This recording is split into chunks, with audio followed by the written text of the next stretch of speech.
March 1st in Texas history, the 32 men from Gonzales. On a bitter cold March 1st, 1836, an amazing thing happened. 32 men, volunteers from Gonzales, fought their way into the Alamo to die.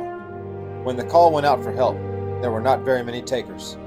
By late in February, it was apparent to almost everyone that the Alamo garrison was doomed. Still, when a courier came to the town of Gonzales, 32 men said goodbye to wives and children, fathers and mothers, and went to help Travis and Bowie and Crockett and the rest of the Alamo defenders. It was more than a great adventure. It was a great sacrifice. Some were teenagers, some were wealthy, some were poor. One had 7 children and a blind wife. You can see how it is. It's more than a man can bear. She's never said a word of pity for herself in the 10 years she's been blind. Will Travis, just who do you think you are? Mrs. Robertson, I can assure you that no blame will attach itself to your husband. Get moving, Jocko, or I'll help you along with the toe of my boot. Shut up, Jim Bowie. And you and Travis listen close. My man ain't going out. He's just as much a man as either one of you and maybe more.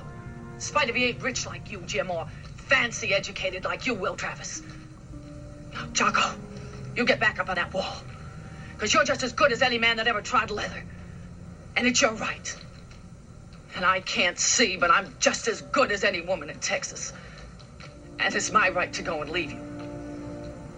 Now, we've cuddled nice and said all our goodbyes, but I'll say it again. We'd be fools not to face it. You're likely to go and get yourself killed in this battle, and I don't know what you're going to say going through the gates of heaven, but I'm going to say that no woman ever lived had herself a better husband than you've been to me.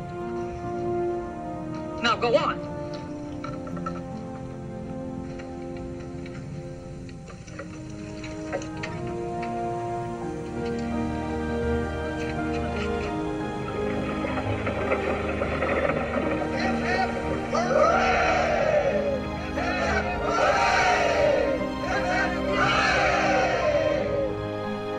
There was no common denominator for the 32, except that in that time, in that place, a man simply did what a man had to do.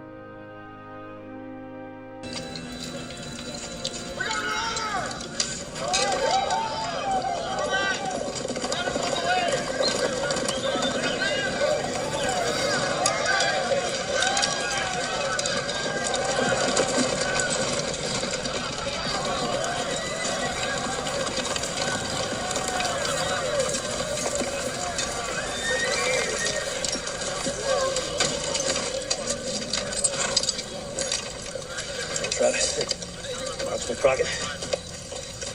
Well, I figure this is just about every able-bodied man in Gonzales, sir. Them solid autos, they think they got it all sewed up.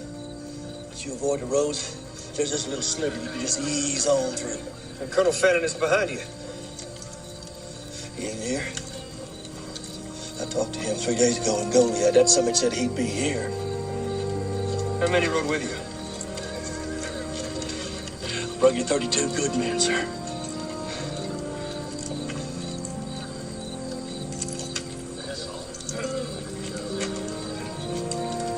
If it ain't the prettiest bunch of Texians I've ever seen.